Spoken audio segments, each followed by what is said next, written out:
Selamat malam, Mbak Vika. Malam, Baik, Mbak. baik untuk hari ini kita melanjutkan pertemuan kita di pertemuan sebelumnya. Kita masih sampai pada kesimpulan bahwa Mbak Vika itu menyadari jika dalam keluarga Mbak Vika masih ada masalah.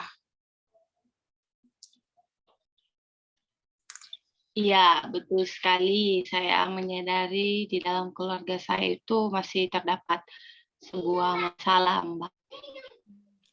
Oke, mungkin dengan cara saya lebih sering menurut Mbak Vika tuh dengan bagaimana cara mengatasinya itu yaitu Mbak Vika dengan cara mengajak ngobrol mungkin ya, ngajak ngobrol ringan untuk mencairkan suasana di keluarganya Mbak Vika ini.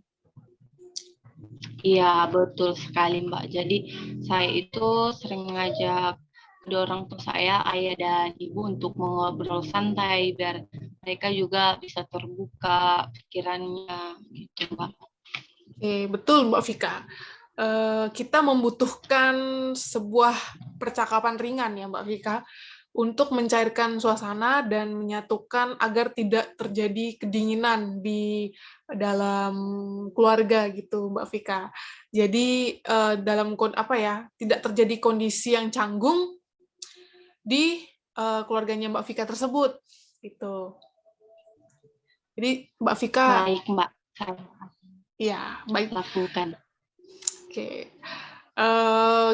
walaupun sebelum ini usaha saya mau bertanya nih buat sama Mbak Vika, usaha apa yang sudah Mbak Vika lakukan kira-kira yang Mbak Vika belakangan ini sudah lakukan nih? Sejauh ini saya mencoba untuk lebih produktif, Mbak. Dan itu saya berpikir untuk mengurangi beban dalam keluarga saya. Tetapi itu membuat saya merasa sangat lelah, jenuh kadang gitu. Oke, ngerti-ngerti. Itu walaupun Mbak Vika tuh merasa sangat lelah, jenuh, itu hal yang sangat luar biasa loh Mbak Vika, yang Mbak Vika lakukan ini. Hal produktif itu yang Mbak Vika maksud itu adalah bekerja ya. Itu udah keren banget. Iya, Keren banget. Jarang seumuran Mbak Vika ini melakukan hal tersebut.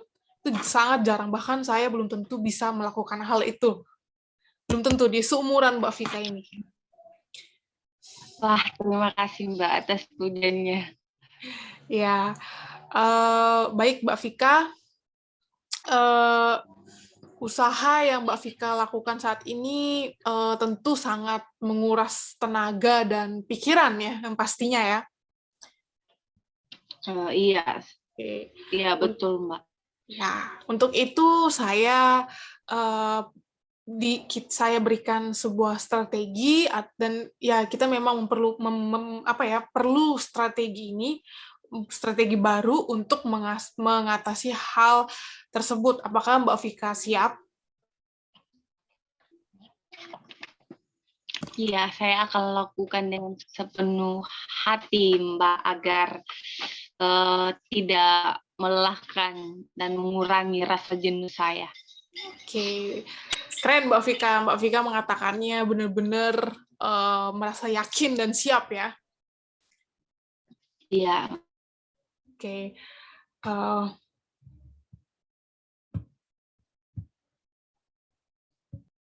Oke, bagus sekali Mbak Vika. Saya melihat Mbak Vika ini sangat bersungguh-sungguh ya. Di awal pertemuan itu, Mbak Vika mengatakan akan mengajak ngobrol keluarga Mbak Vika, mau mencairkan suasana dulu, mau mencairkan suasana dimulai dari Mbak Vikanya. Terlihat bahwa Mbak Vika ini memiliki ego yang rendah, tidak gengsi gitu ya. Tidak dewasa lah ya. Dan Mbak Vika juga melakukan hal yang produktif di mana itu merupakan tindakan yang sangat bagus sekali ya di seumuran Mbak Vika ini, sangat bijaksana dan dewasa sekali. Wah, benar kamu. Ini membuat saya lebih semangat lagi, Mbak. Ya, Mbak Vika, hal tersebut tuh sangat efektif ya apabila dilakukan dengan sungguh-sungguh nih. Ketika saya memiliki masalah serupa dengan Mbak Vika, tentu saya akan melakukan hal yang sama, tapi belum tentu saya akan sedewasa Mbak Vika ini.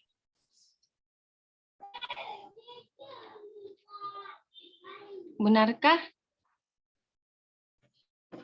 Iya, iya Mbak Vika. Kadang-kadang nih kita bisa dihadapkan dengan situasi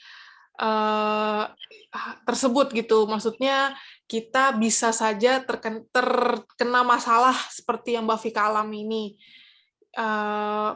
Apa ya? Saya ini nih semakin apa ya? Mbak Vika nih ya masalahnya memang sangat berat dan kita sebagai orang awam itu pasti apa ya dapat aja lah masalah yang Mbak Vika alami ini gitu. Dan ketika kita menghadapi masalah ini, cara kita mengatasinya itu tentu berbeda-beda kan ya Mbak Vika. Ada yang mengatasinya seperti cara A, ada yang mengatasinya seperti cara B. Nah, ketika kita menghadapi masalah ini, kita harusnya mengingat lagi motivasi-motivasi yang membuat kita bangkit. Jadi bukan hanya sebuah usaha untuk memperbaiki masalah ini, tetapi bagaimana cara agar kita bisa semangat dalam menghadapi masalah. Karena ketika kita sudah semangat dan mau untuk maju dan bangkit, tentu apa yang akan kita jalani akan berhasil. Seperti itu, Mbak Fika. Iya, Mbak. Saya akan lakukan hal tersebut. Oke, luar biasa ya Mbak Vika. Saya melihat keyakinan dan semangat yang mungkin tidak menggebu-gebu, tapi di dalam hati Mbak Vika tentu pasti Mbak Vika sangat semangat dan yakin ya bahwa apa yang Mbak Vika katakan itu akan ini ya Mbak Vika laksanakan. Ya, betul Mbak. Saya akan lakukan setelah proses konseling ini berlangsung. Oke, baik Mbak Vika, harus apa ya Mbak Vika, saya harus selalu mempraktekkan nih sebagai tugasnya Mbak Vika, yaitu melakukan hal tersebut ketika sedang goyah dan ketika sampai di rumah nanti, Mbak Vika jangan pernah sungkan apa ya untuk memulai percakapan itu dengan orang tua Mbak Vika ya. Mbak Vika bila perlu nih saudaranya Mbak Vika yang katanya Mbak Vika juga bermasalah dengan orang tua Mbak Vika ajak. Itu adalah sedikit pekerjaan rumah deh yang saya berikan pada Mbak Vika. Apakah Mbak Vika siap? Baik Mbak, saya siap dan saya akan melakukan yang menurut saya paling gampang terlebih dahulu. Soalnya kalau terlalu banyak itu membuat saya khawatir. Oke, baik. Baik, hebat Mbak Vika ya. Kalau begitu, Mbak Vika kita akhiri saja untuk sesi ini. Oke, di pertemuan berikutnya kita akan membahas bagaimana nih respon dari orang tua Mbak Vika di rumah. Ya, terima kasih banyak loh untuk Mbak Vika mau mendengarkan sharing dari saya dan mau ini ya, mau mengiyakan apa yang saya anjurkan. Mbak, sama-sama sebelumnya terima kasih juga atas kesiapan Mbak yang mau mendengarkan konseling atau cerita saya pada hari ini, Mbak. Ya, sama-sama ya Mbak Vika, pamit undur diri.